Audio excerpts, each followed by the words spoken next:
We have many reasons to celebrate. First of all, we still have a country, and I think that Americans prize their democracy and for over 200 something years. So I'm not using that as a yardstick that we could have done better than this. We should have done better than this. But however, we have not really getting the dividends of democracy since the inception of the democracy since 1999. We've always have people who have been selected to make decisions for us. There have not been inclusiveness. Democracy, the actual definition of it is by the people, and for the majority always have a say when it comes to the democratic governments. But unfortunately, it has been the minority that's always made decisions for us. When I say minority, I'm not talking about ethnicity. I'm talking about the powerful elites who had ganged up politically to make decisions for us. And that's why we have not enjoyed the dividends of democracy. And now, you see, before you can actually see democracy works for you, you have to be beaten, you have to be abused if possible or if necessary, because every country today that becomes superpower, like let's use the England or let's use America, for example. The England used to practice monarchy, they have kings. The Americans, before they get it right, they used to have people like Al Capone, they used to have people like Lucky Luciano, they used to have mafias control things, and we had that over the years in Nigeria. But before it became democracy in America, there were different type of affirmative actions, and that's what we're going to about to experience. Nigeria is about to explode for good because we're going to have a movement. The movement now is that everybody now has to be inclusive. The youths, the students who have been denied for a very long time, they are going to finally now participate in politics. So it's going to be inclusiveness. So when this election, Nigeria is going to shock the world. Nigeria is going to be the most respected country. Again, it's going to get its pride because we are going to hold the bull by its own. We're never going to allow this money bag who stole from us to dictate for us anymore because it's a poetic justice. We use somebody's money to fight him. They've been using our money and resources to fight us. So in Nigeria, you have intransparency about candidates who their children are 61 years and they are 70 years old. Is that not ridiculous? Is that not preposterous? So I'm telling you, we've never enjoyed it, but it has come to the time now that the youth has finally said, we are going to participate. We are not lazy youths. We cannot let the ASO remain on strike. We must allow our teachers to go back to the classroom. Then we are going to be truly practicing democracy. Well, how do you convince us that the youth, those who are actually trying to make the change, how are they going to achieve this? How will they actualize it in 2023? That's what I'm telling you. It's a movement. You see, in political party, they have plans. They vote for who they liked. In a movement, you don't have plan. You just have people that are reasoning alike, that say enough is enough, that we must get it right collectively. That's why we are different from a political party.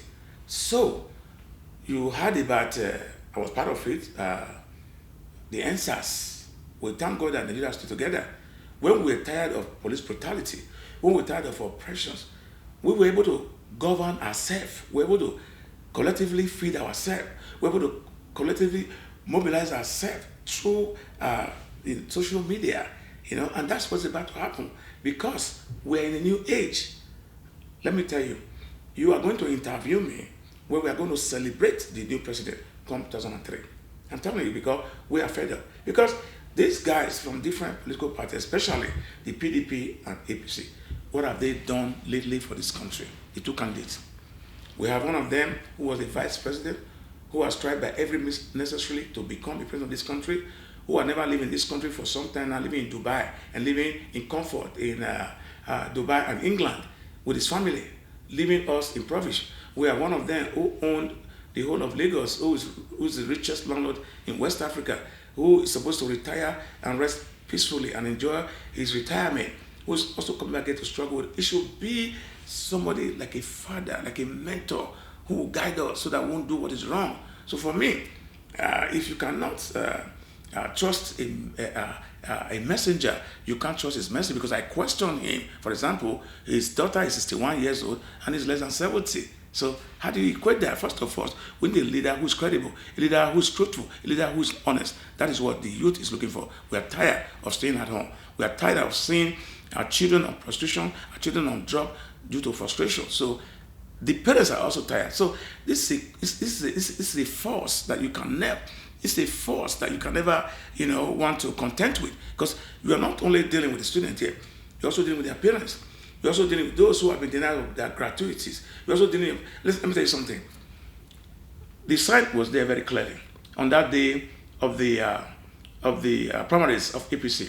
When you see a sitting president who had all the power in the world, he was tired. In spite that he was tired, he was determined that Nigeria must change. I commend him and I respect Buhari for that singular act of free and fairness that was given to the party in APC to choose who will lead or who will become the first the flag bearer, because he has all the power to have changed the narrative, but he refused. You know why? Because he's tired of this. He's tired of hanging everything bad on him. He also wants to have a change, because President Buhari had assured us Nigerians into this broadcast that he wants change in Nigeria. He wants the election to be free and fair. I can assure you, nobody is going to buy again to vote for you. So if we have free and fair election, and we don't have this money back to buy our conscience are going to follow us, definitely Nigeria is going to change. The reason why we've not got it right, because people were just too myopic. They were letting these people fool them by their conscience. But now we're saying, we don't need your money. And even if you are giving us the money, we're going to vote for the right person and collect your money. So the narrative is going to change. So I can assure you that from 2003, Nigeria is going to be very peaceful.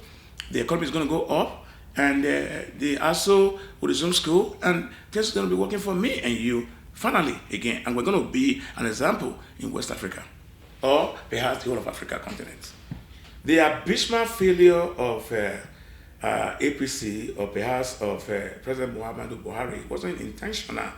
Muhammadu Buhari is not a flamboyant person. He doesn't want to acquire wealth. But the issue is that, if you cannot trust the messenger, you can't trust his message. Buhari was surrounded by so many people who were overzealous, who were very poor in the heart. They were not content with what they have. And that's why they rubbish his administration, because he wants to have a legacy. Now, you can see Tony was missing in his speech. He couldn't talk about hundreds of millions of students that's on strike. He couldn't talk about the lecturers. They were all missing the equation. He's tired. He wants out. Buhari cannot wait. President Buhari cannot wait for 7 months to be over so he can finally give it to somebody the mantle of leadership to continue the governance of Nigeria. So I can assure you that if I've never believed anything from Buhari, I believe his speech today.